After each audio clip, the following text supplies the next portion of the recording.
first and foremost. It was, I just thought I was a wild Australian, wilder than normal. Altså Jimmy Barnes er jo, man kan kalde den typiske, arketypiske rockmusiker. En mand, som repræsenterer alt det, som rockmusik egentlig stod for. En mand fra arbejderklassen. En fysisk stærk mand med en meget magtfuld sangstemme, som synger om hverdagens små og store problemer. Get home, I found her sleeping.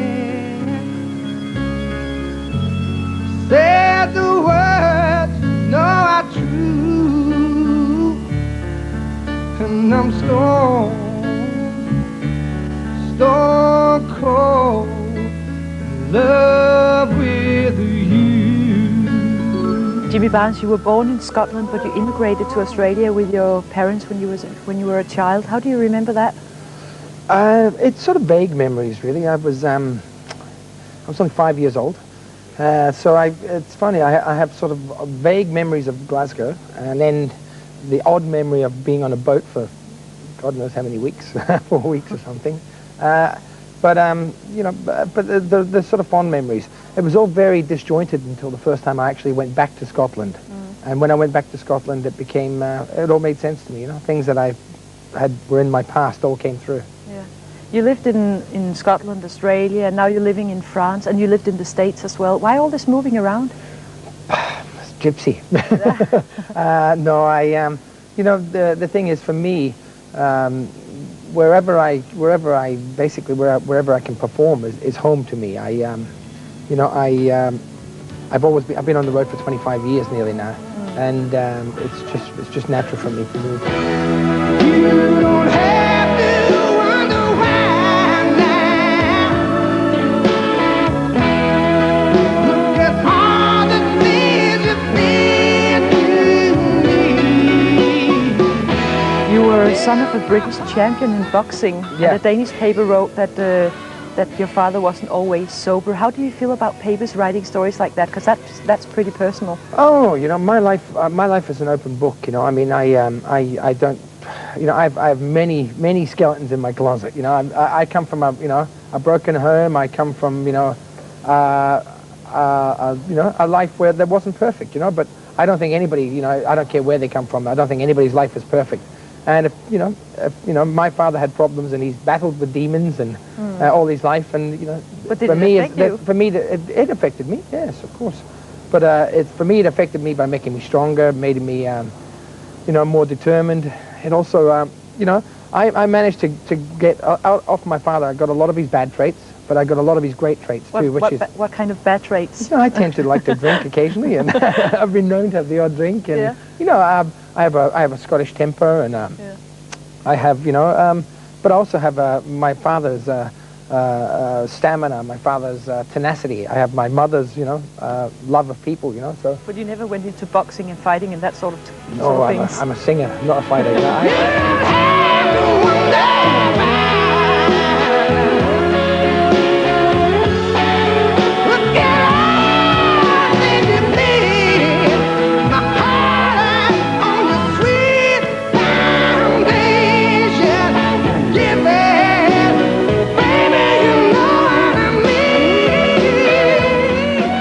Did your parents ever encourage you to play rock music? No, not really. I mean, my parents always encouraged me to listen to music, and being Glaswegian, being from Scotland, everybody in Glasgow sings, they really do. I mean, it's just the thing you do at parties and social events, you get together and sing. Even funerals, wakes, they sing. So it's a natural thing for Scots people to sing. My parents influenced me in a way that they used to play great music at the house. I listened to Nat King Cole and Ray Charles and people like that when I was young. And my earliest memories of singers are those. So they're some of the best singers in the world. So I think I was lucky in that. But Jimmy, you had a life before music. What was that?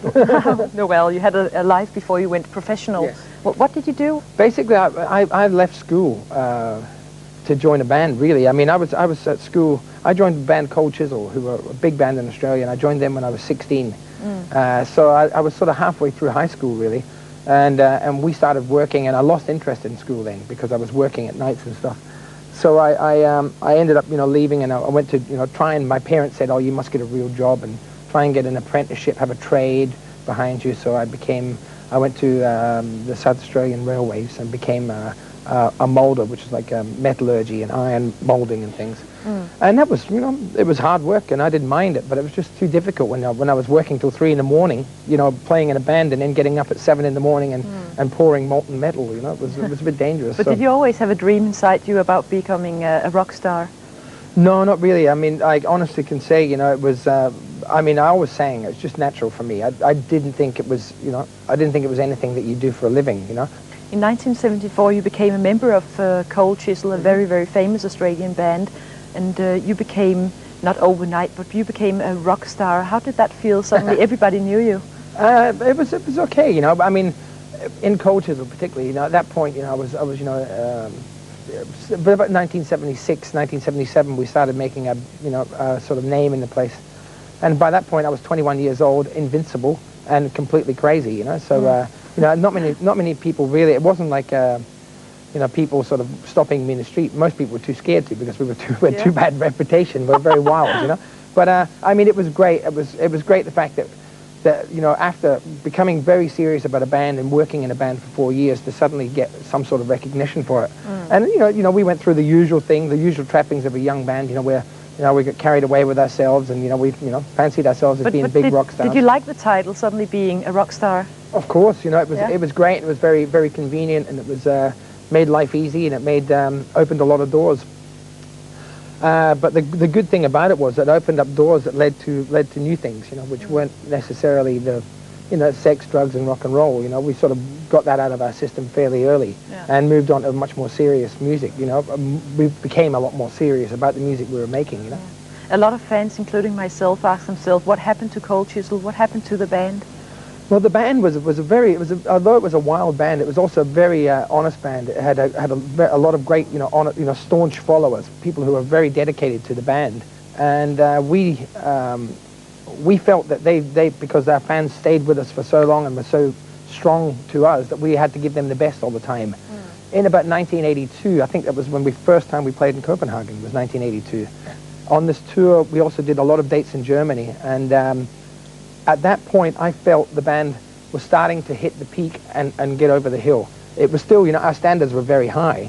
We're still playing probably better than most bands around. So it was like stopping while you were at the top? I figured, it was rather a lot of bands would have milked it and we could have made a lot of money, it kept going for another 10 years, but we thought, our fans deserve more, and so we quit while we were on top and left them with good memories,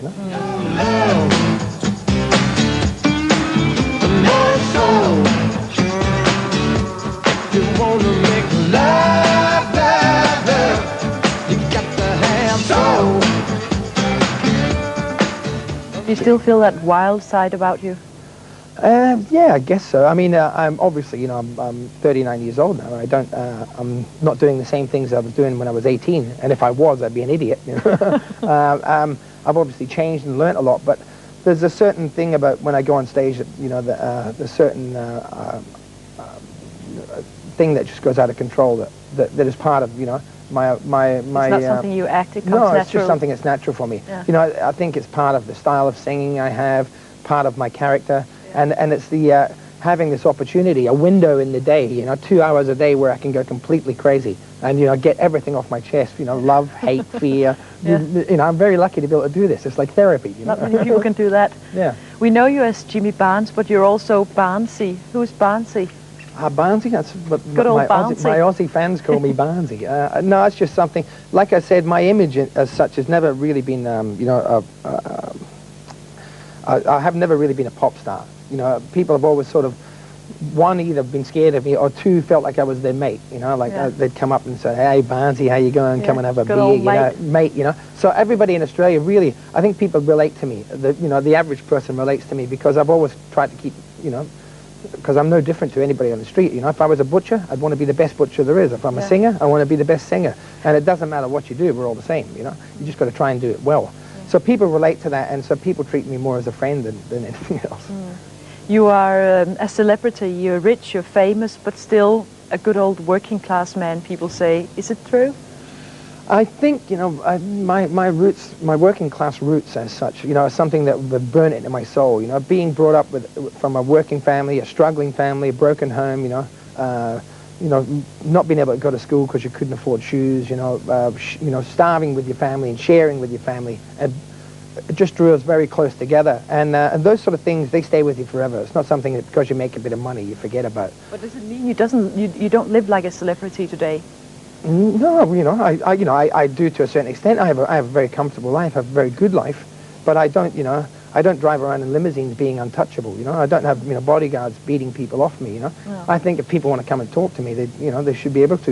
I mean, like I said, I'm just a singer. Jimmy Brands virker som om, at han er den, han giver sig ud for at være på scenen. En ærlig, jovial, loyal, arbejderklasse helt, som mener det, han synger om, og lever et liv, der svarer nogenlunde til de personer, der optræder hans sange.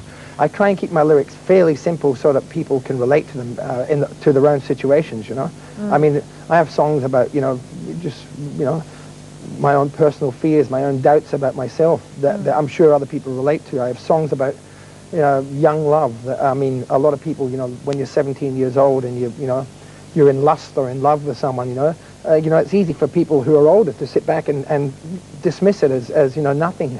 But when you're 17 years old, love is everything, and whether it's lust or not in the end, but at the time it is everything. And so I try to write songs that people can relate to. If life's an education, then I think you should be told you can't make love without a soul. Life is worth fighting for. Love is worth fighting for. I mean, everything is worth fighting for. I mean, in a world that we live in today, I mean, I can understand why children and kids are frightened and jaded and worried because, every day you read of more things going wrong. And I think, we all have to fight for, our own lives, and that includes globally as well as, personally. But, it depends on how you fight. I fight with my own demons. I fight with my own fears, and That's I fight more than enough. No, but it's not enough. I mean, I'm conquering them, and as I get better at what I'm doing, and as I become a better person, I'm finding I'm in control of what I'm doing more. I find I'm more aware and more effective in creating change.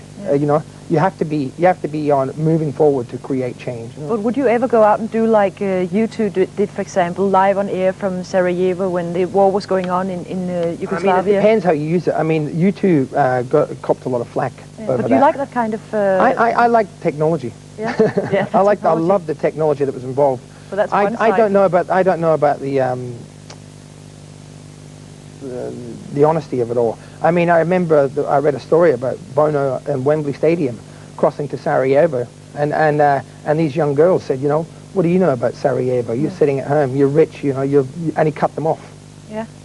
And the people booed him. I mean, I know he is trying to do good things, but using people's emotions like that is a very dangerous thing to do, and I think once again, I don't think music is the place to do it. But if you are going to do it, you have to be very careful and be very committed. Han betyder måske nok noget som et symbol for de mennesker, som mener, at rockens oprindelige værdier er værd at holde fast i.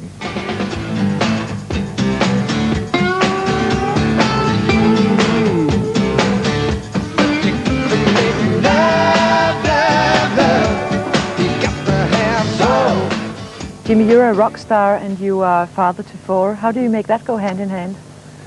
With great difficulty. Basically, my family have always stayed together. We stayed close together. My children travel with me most of the time. My wife travels with me 90% of the time. I think, the problem with rock and roll and married life and rock and roll and children, the images sort of clash. But mainly because people sort of separate them, you have a family and you leave them at home and you go out on tour and you go out and go wild. This doesn't work if if you're going to have a family and you have to be together. Families have to stay together. I don't care if you're a rock singer or a traveling businessman. If you're going to be away from your family for a long time, you're going to drift apart. And your family never complains about all your touring around the world? No, normally they're with me. Most of the time they're with me. But still they could get sick of it. Yeah, I know. Sometimes they do, and sometimes I do. But But the thing is, we've done this for so long together. Now we're at the point, really, wherever we're together is home. It doesn't matter whether it's, it could be Copenhagen. Yeah. As long as we're together, we're home. You have an image as a loud, screaming, vodka-drinking wild man. Is that an image you recognize, or have you settled a little bit more? I'm sort of, yeah. It's funny, you know, because I'm a reasonably sensitive person, but Reasonably. no, reasonably. But you know, I have a wild side of me. I think we all have a wild side. My wild side is something that I use as a vehicle for my voice, for my emotion. When I perform, it does tend to get a bit wild. It tends to get a bit raucous. It tends to get very emotional. Sometimes we tend to drink. Sometimes we tend to drink too much. But you know, Yeah, you know, it's a fine line. It happens. But I'm, you know, I'm by no means, you know, going out and, you know, throwing televisions out of windows and, you know. It comes out on stage. You know? Yeah, it comes out on stage. Yeah. I mean, I'm lucky enough to have a job where I do get to, like I said, air my emotions every night of the week in public. You definitely know how to write love songs. When I listen to your music, are you a romantic and sensitive person at the same time? I'm very sensitive. I don't know how romantic I am, but I mean, I have a lot of great inspiration for love songs. You know, I have an incredible wife. You know, very fortunate. I have great children who inspire a lot of my love songs. You know, a lot of my songs tend to be boy-girl songs, but a lot of them are actually about my children or my wife. And I think I'm just lucky enough to have a lot of great inspiration. Take a load off Fanny. Take a load for free. Take a load off Fanny. And put the load right on me.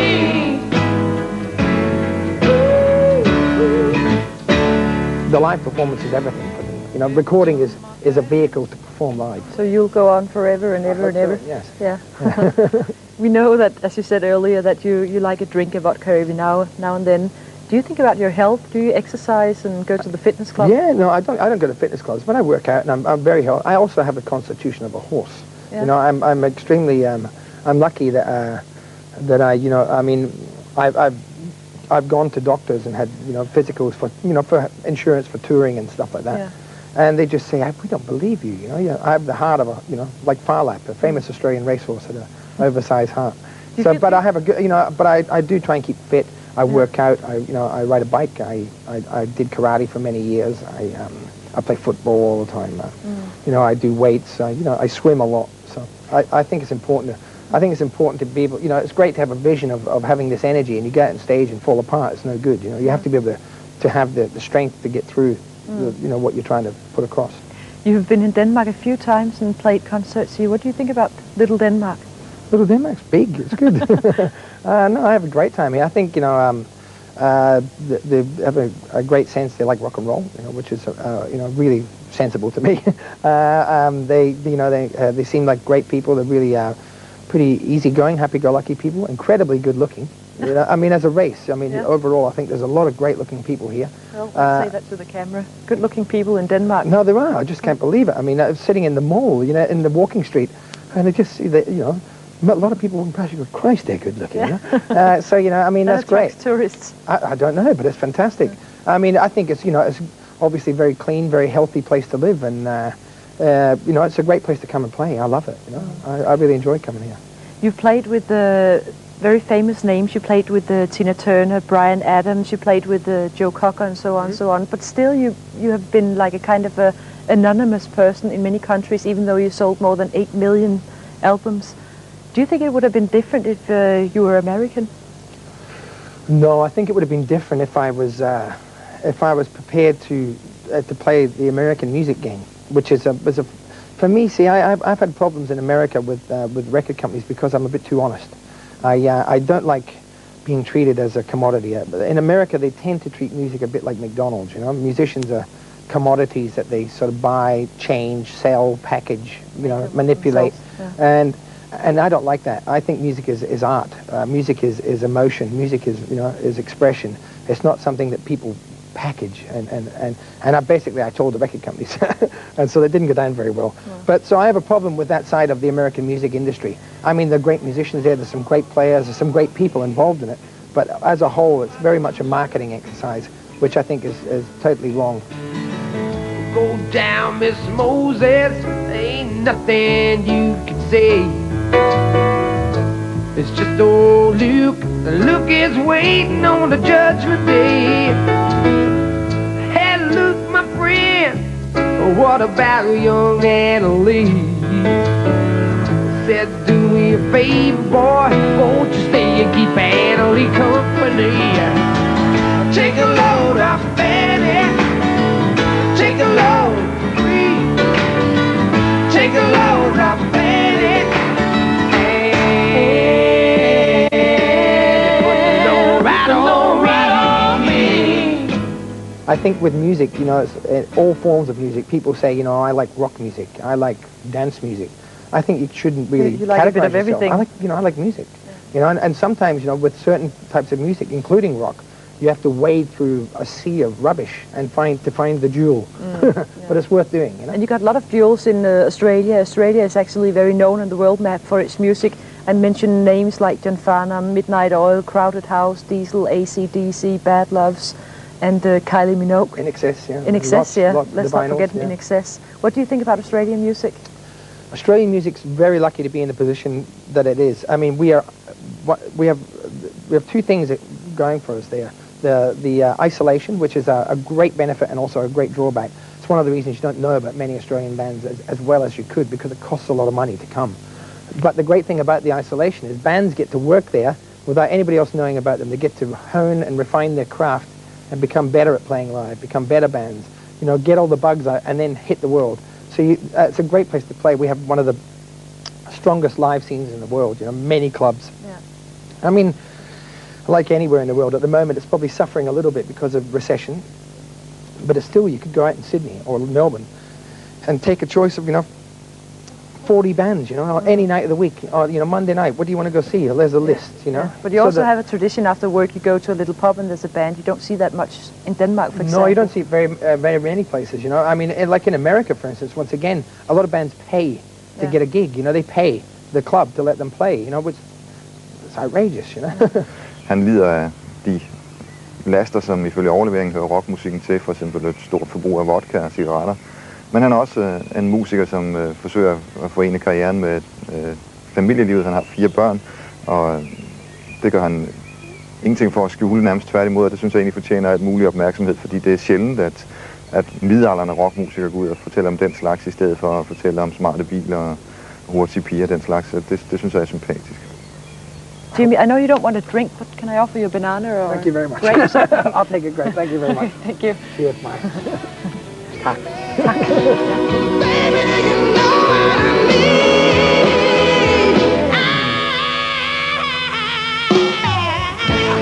I left my friends back in the